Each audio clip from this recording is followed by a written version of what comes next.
Class 10th में आज हम पढ़ेंगे चैप्टर 3 में एक्सरसाइज 3.1 का क्वेश्चन नंबर फर्स्ट। ये क्या कहता है, पहले इस क्वेश्चन को देखिए। Aftab tales his daughter, Aftab एक पिता है जो अपनी पुत्री से कहता है, 7 years ago I was 7 times as old as you were then. Also 3 years from now I shall be 3 times as old as you will be. ठीक है, represent this situation algebraically and graphically. तो यहाँ पर आफ्ताब अपने daughter से कहता है कि 7 साल पहले मैं तुम्हारी आयु की 7 गुनी आयु का था। मतलब 7 साल पहले जो दोनों की आयु थी, तो जो फादर की एज है आफ्ताब की, वो उसकी पुत्री की आयु से 7 गुनी है। फिर दूसरा कंडीशन है कि 3 साल के बाद, मतलब प्रेजेंट से 3 साल के बाद जो आफ्ताब की एज होगी वो 3 टाइम्स होगी जितने की उसके डॉटर की एज होगी। 3 साल बाद जो है, जो डॉटर की एज होगी उसकी 3 गुनी उसके पिता आफ्ताब की एज होगी। तो इस दोनों सिचुएशन को हमको एल्जेब्रिकली माने इक्वेशन बनाना है एक्स और वाई में, और फिर ग्राफिकली रिप्रेजेंट करना है। इसमें आपको सॉल्यूशन नहीं निकालना है, केवल 2 तरीके से रिप्रेजेंट करना है। पहला एल्जेब्रिकली माने ग्राफ या इक्वेशन बनाना है, और दूसरा है ग्राफिकली।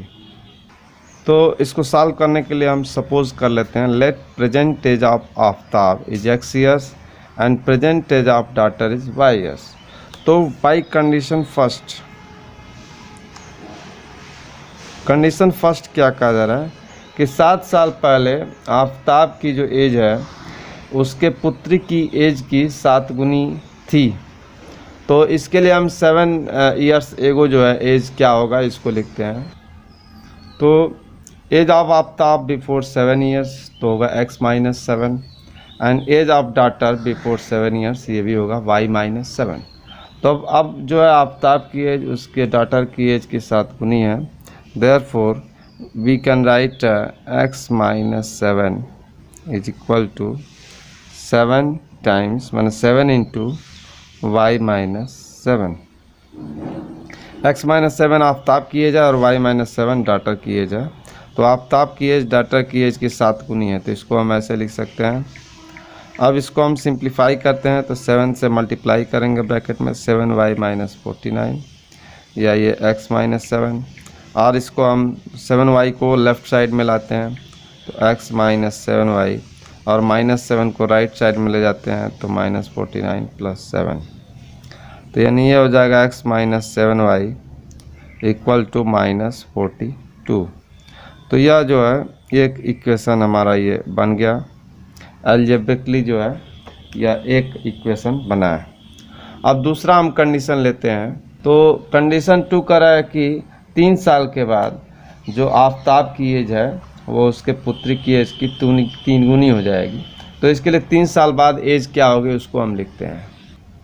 तो ये हो गया age of Aftab after 3 years तो x + 3, and age of daughter after 3 years तो y + 3।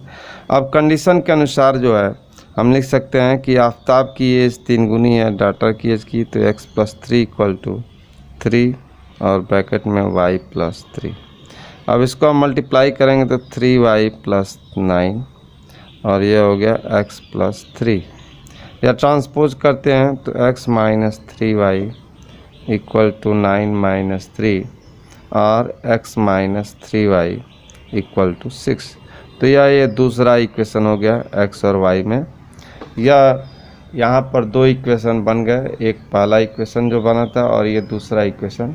तो ये एल्जेब्रिकली जो है हमने ये रिप्रेजेंट कर दिया है इक्वेशन फॉर्म में, इस क्वेश्चन को लिख दिया गया है। अब दूसरा इसमें केस करा है कि ड्रा ग्राफिकली। तो ग्राफिकली ड्रा करने के लिए इसका हमको 2 सॉल्यूशन, दोनों इक्वेशन का सॉल्यूशन फाइंड करेंगे और उसको ग्राफ पर हम रिप्रेजेंट करेंगे। तो ये कैसे करते हैं इसको देखते हैं। तो पहला इक्वेशन लिखते हैं x - 7y = -42। इसके हम 2 सॉल्यूशन फाइंड करते हैं। तो इसके लिए एक हम वैल्यू ले सकते हैं, जैसे x की वैल्यू हम 0 ले लें और y की वैल्यू 6 ले लें। तो यदि आप रखेंगे तो 0 - 7 × 6 तो ये आप देखेंगे 0 - 7 × 6 -42 हो जाएगा, और दाहिने साइड में -42 है। तो इस तरह से यह जो है सॉल्यूशन इसका हो गया। The phone storage does not have enough space, please release some storage. तो इसका हम सॉल्यूशन इस इक्वेशन का निकालते हैं। तो x = 0 और y = 6 इसमें ले लेते हैं। तो ये LHS = RHS आप देख रहे हैं। इसी तरह एक वैल्यू और भी ले सकते हैं, जैसे x की वैल्यू हम जो है -7 ले लें और y की वैल्यू 5 ले लेते हैं। इसको भी देखते हैं। तो x की वैल्यू -7 रखते हैं और -y की वैल्यू 5 रख लेते हैं।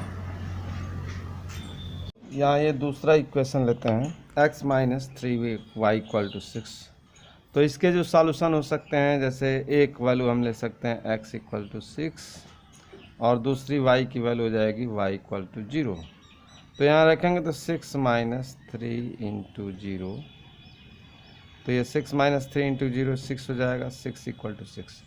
इसी तरह दूसरा जो वैल्यू हो सकता है x = ये हम ले सकते हैं, x = 9 ले सकते हैं, और जो y की वैल्यू हो सकती है वो y = 1 ले सकते हैं। ठीक है, तो ये भी एक हो जाएगा। x = 9 रख के आप देख लीजिए, 9 - 3 × 1, तो 9 - 3 दैट इज 6 = 6। यानी यह भी जो है ये भी आपका सॉल्यूशन हो गया, x = 9 और y = 1। और भी वैल्यूज हम ले सकते हैं। अब इन दोनों इक्वेशन को हम इस XY प्लेन ग्राफ पेपर जिस पर कि हम रिप्रेजेंट करेंगे। तो अब इस दोनों इक्वेशन को हम ग्राफ पर ड्रा करते हैं। तो पहला जो इक्वेशन था उसका ये सॉल्यूशन था, x = 0 एंड y = 6 और -7 और 5।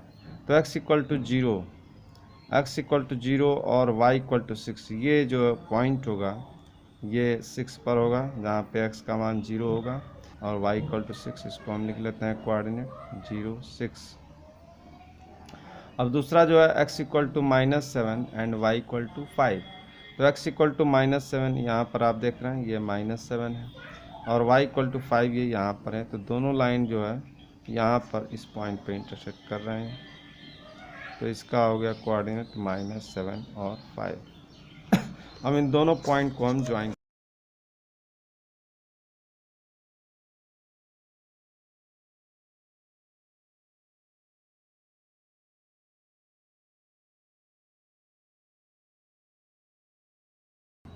दूसरा जो इक्वेशन है उसका जो सॉल्यूशन है x = 6 एंड y = 0, और दूसरा x = 9 और y = 1। तो x = 6 और y = 0, या यहाँ x एक्सिस पर ये पॉइंट होगा, x = 6 एंड y = 0। इसको हम नोट कर लेते हैं 6, 0। और दूसरा जो पॉइंट है x = 9 और y = 1। तो x = 9 यहाँ पर जो है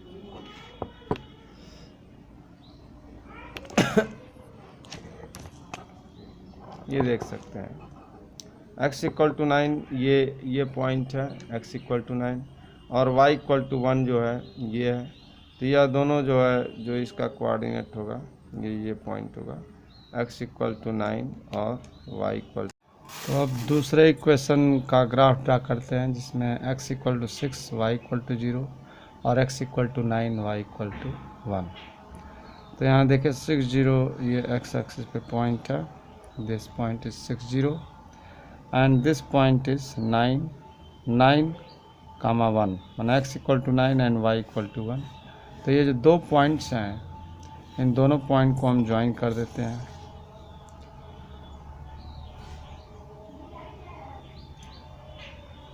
और इसको हम ड्रा कर देते हैं।